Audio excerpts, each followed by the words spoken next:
Hey guys, welcome to another video.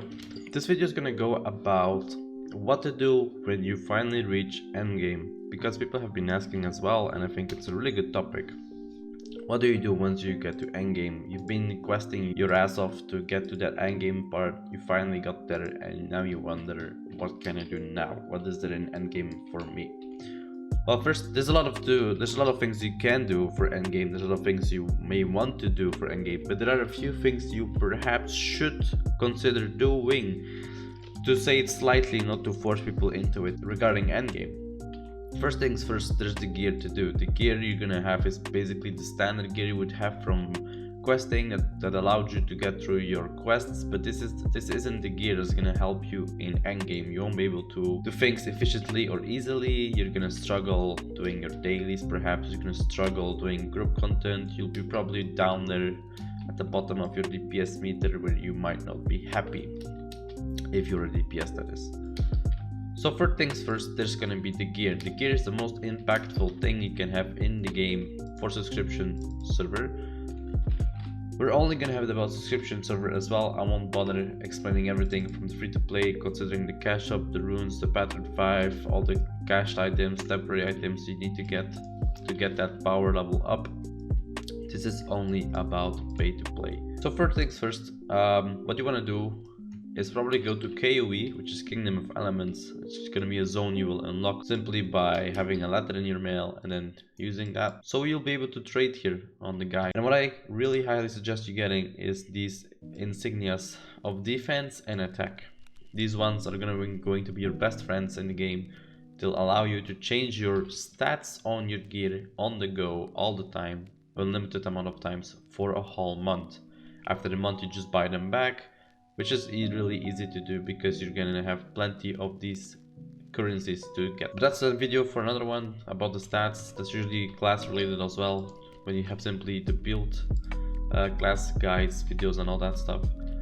So you might want to do your dailies here. Now you might struggle in the beginning because you might fail to clear everything easily, but no worries, you can still get these insignias in 3 different ways. Being raid adventures. So a few raids you can do. The first one I always consider is in Dane, in Silver Valley. Now I don't have it unlocked on this ring, I guess, so I still gotta do the quest line here. There'll be Split Hill, and in Split Hill is the Winter Palace raid, and the reward for Winter Palace raid will be 2 of these insignias, 1 offensive, 1 defensive, that you can use for a month to change your stats. So you don't have to bother doing dailies as a weak person first, you just simply can get it that way. Now another few quests are giving it as well. I believe Battle of Gods gives you that reward as well. Battle of Gods can be found in Frontier in the Misty Lands, but I might not have the quest on this ring either because I really slacked. Then the next thing you want to do once you have your insignias and you've set your stats right, depending for the class you play, the first thing you want to go for is dungeons and then astral allods. Simply go for the latest one and spam that. Let's say, depending on how fast you go, maybe in 2 hours maximum, you'll be able to get your gear fully decked out with the most up-to-date tier 1 version of the gear. And then once you have tier 1 gear, you'll be able to do pretty much everything the game is throwing at you, from raids to dungeons to compasses to Naya citadels. It's all in there. Everything is easily done with tier 1 gear. So we're gonna focus on that a bit, and I'll be back when we have a full set of armor. And so to quickly show you guys the importance of why we're doing the astral dungeons first to gear up.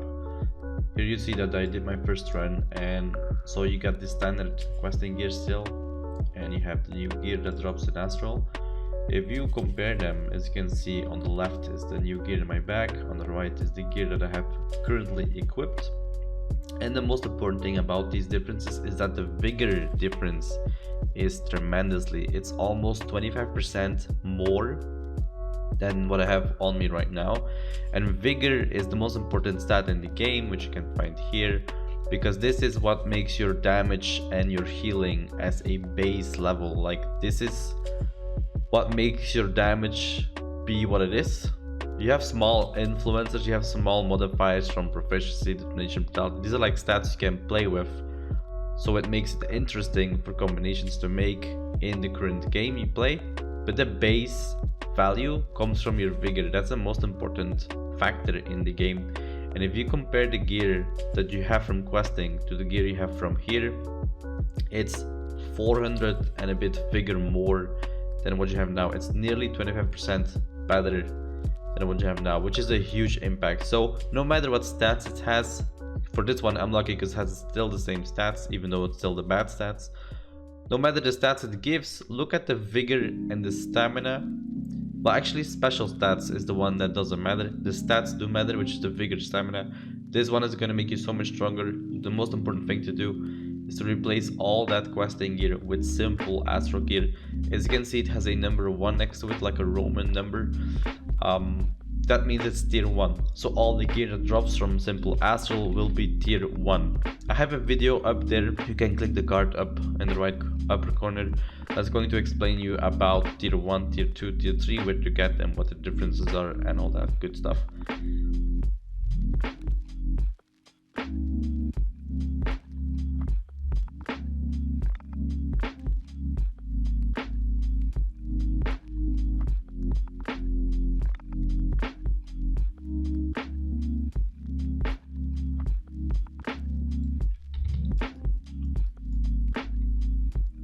So once you got your pretty much decked out, you got most of your gear. Now bear in mind, while you're grinding you might have different percentages drop, so make sure you keep checking if you have higher percentages that you might replace with, because some of these will not be obvious that you already have them, but you gotta bear in mind that the percentages could be better. They might drop 115, 110, 105, 100 and 90. 95 doesn't really exist, I believe, on drop. So once you've got your gear, you see we already have like 2k figure more, and we have much more stamina as well. So that's basically the most important part already, where you can get most of your armor and most of your power level progressed simply by doing the dungeons and then getting your gear up to date with only tier 1. The next thing you want to do is get to your artifact. So for artifact, the new ones they gave, now they have 2 kinds of different artifacts.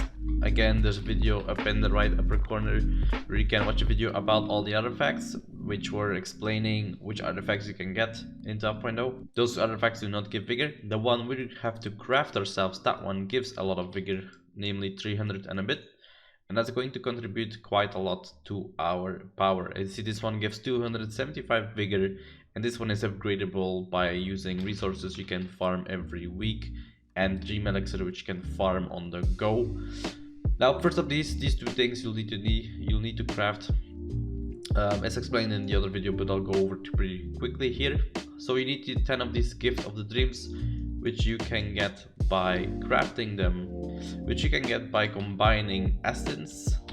Depending on how much prophetic dreams you have, you'll be able to mash these essence together into this currency called Dream of the Gifts.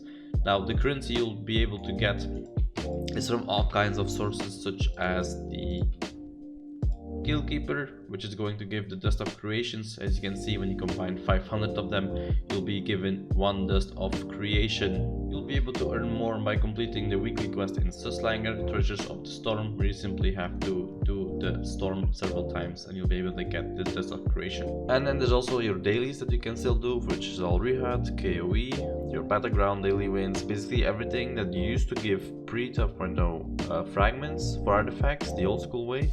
They now give this new currency, Dust of Creation, instead. Along with that, you'll see also Dream Elixir. Dream Elixir is the other resource you will need to further craft the artifact and also further upgrade the artifact. So Dream Elixir is something you will repeatedly need. These things will be pretty standard, you'll get them every week. So you can only combine 5 a week. Now I have 50 because I haven't done a single time on my reincarnation as of yet, and as you can see, it just stacks up, so you will never be behind. You can always catch up with these resources on every re-ink you have at the time. I think it keeps track of since when the system came into the game, came into place. So it's going to give you the amount of prophetic dreams you can combine since the system ever came to the game, and not since whenever your character started getting max level. That's what I assume. So that out of the way, that's how you get your artifact. Simply combine the essence you get from guild keepers. You get them from the weekly quests in Smuggler. There are a few other sources that I can't think of right now. Dream elixirs, you simply get them by doing the weekly as well in Smuggler. You can buy them from the monster head vendor. You can also buy them from the 3v3 and 6v6 ranked NPC. You can also buy the dust here, but I wouldn't advise you to, because you'll be having plenty with just the guild keepers and the other content that allows you to get them. So once you have your gear and you have your artifact ready up, the next thing you can do for more vigor and stamina is your dragonic aspects. Your dragonics are now the lowest. They used to be much more valuable before, but since the upgrade came, they doubled the amount of vigor everything gave from gear, but they left behind the artifacts. So that means the artifacts are quite less impactful now. Still not something you should ignore, because it still contributes quite a lot. Now for the Draconic Relics, the easiest and the first thing I can recommend is doing the battlegrounds. Doing battlegrounds is going to give you tons of battleground emblems, and with these emblems you'll be able to buy the relics. Now which relics they will be in the vendor will depend on which patch you currently are playing in. For me that is the Solar Dragon patch. Basically what happens is that they put the relics in the shop here from the battleground emblems that are from the previous season. The current season we have will be Ancient Bounds, and you'll only be able to get these from Nihil Citadel and the ranked NPC, as you can see here. These are the up-to-date relics. The next relics we'll actually be getting in Epic Patch will be the Efreet, a god, or Efreet Flames or something along the lines, and all the Ancient Bounds will move to the easier resources, which will be accessible from the Battlegrounds emblems and from Observatory drops. So basically a good way to see it is that Nihil Citadel and the ranked PvP currency is going to give you the most up-to-date power items you can get. And for people that are still catching up, you will be able to get the lower ones from Battleground emblems and from Observatory raids, because those are much easier to do rather than Nihil Citadel and the ranked PvP. Because ranked PvP has like a PvP wall behind you, and it's also more up to you to win the fights and get your currency, rather than joining a battleground 12 against 12. And it's going to be less impactful. It's going to be less pressure on you as a player to make those wins for your team. That is why they put the easier relics in that content and the better relics in the content where it's more up to you to complete them. So next to that, once you have all your relics completed from doing battlegrounds, one small tip I can give you for the battleground currency: if you don't really like PvP, or you don't really want to spend too much time in battlegrounds, and if you have a bad day and you're losing everything, a good way to get battleground emblems is going to your dungeons tab and then the order. Simply do a training every single day once. You don't have to complete it. If you're too weak to complete it, that's fine, you'll get there eventually. Just try to get as many trials as you can get, and then at the end of the day, at 12 o'clock midnight for my time, that is Amsterdam time basically, the game is gonna reward everybody's rank they got from the TOB, even if it's training. Rank, rating or training doesn't matter. It's gonna reward you with combat emblems from the BG, depending on how much rank you had. And honestly, they give quite a lot. For completing everything and having a decent rank, I was getting, or I still am getting, about 3,500 to 4,000 battleground emblems every single day. Considering that the relics only cost 12.50, that means you get like 2 relics every single day, but just doing the Trial of Blood training, which is a very good way of gearing up your character pretty quickly. And so that's that. So once you have your gear read up, you have your artifacts ready, and you have your Draconic Relics decked out, you're pretty much set for the next step, which is tier 2 armor. Now tier 2 armor is something you can do on the sides as well. You can always focus on it, but I'll explain it just after doing all of this, so you're pretty much decked out already for the most basic content. Now tier 2, how it works basically: you simply burn your astral keys. For every time you burn your astral keys, you're going to receive a material called enchanted shards. Once you have enchanted shards, you can break them down with Dominion hammer tools. You can break them down with normal Dominion tools, which you also can craft from Profession. But I'm just showing them from the boutique tab because I've been getting a lot of them from the prophetic cards. And and you can also use the normal tools, which is the green ones, but I would not advise you to use these ones if you want some decent gear in the patches, because these will tremendously make you left behind the other players when gearing up. Anyway, so when you get your tools, simply use these on the charts, and then once you have the shards, I'll do one to show an example because I'm not going to gear up my ring with this.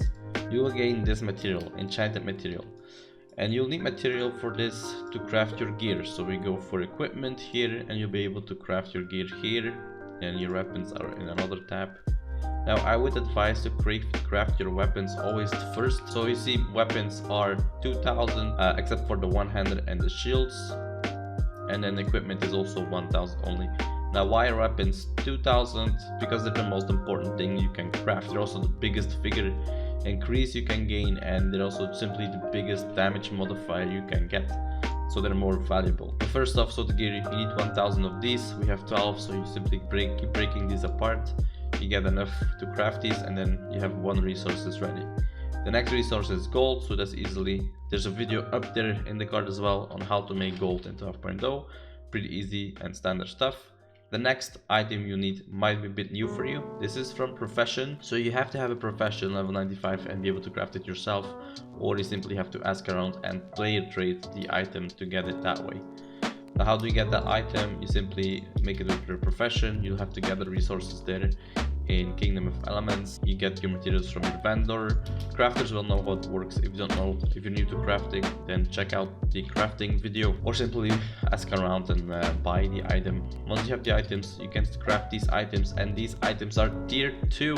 Yes, indeed, tier 2 items are a big difference. So as a comparison, so tier 1 two-handed weapon gives me 2491 vigor, and then the tier 2 weapon, which is here, I have a tier 2, gives you 2742 vigor, so that's a bigger difference of 350, which is also quite a lot.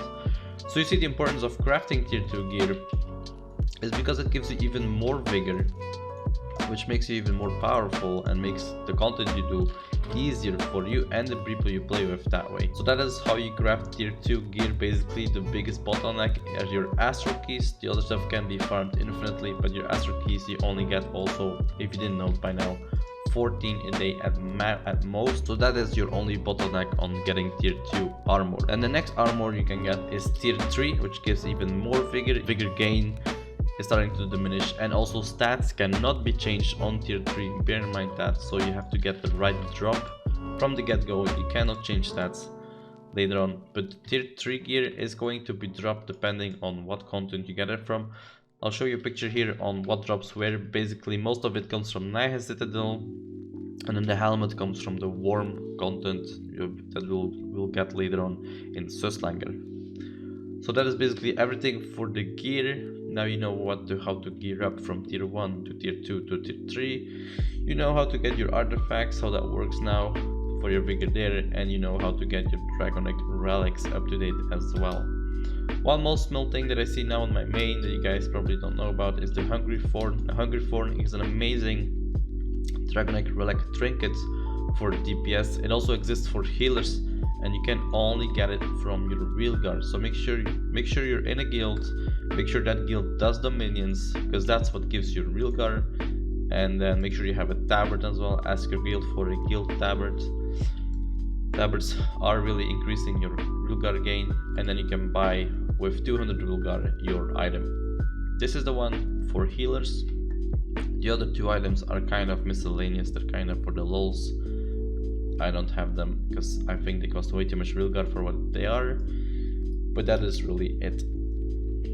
Thanks guys for watching. I hope this will help you getting a good start into the end game, and I would say watch the next video to figure out what you can do once you're decked out with all that gear, and what you may do with that newfound power. See you guys in the next one. Have a good one. Peace.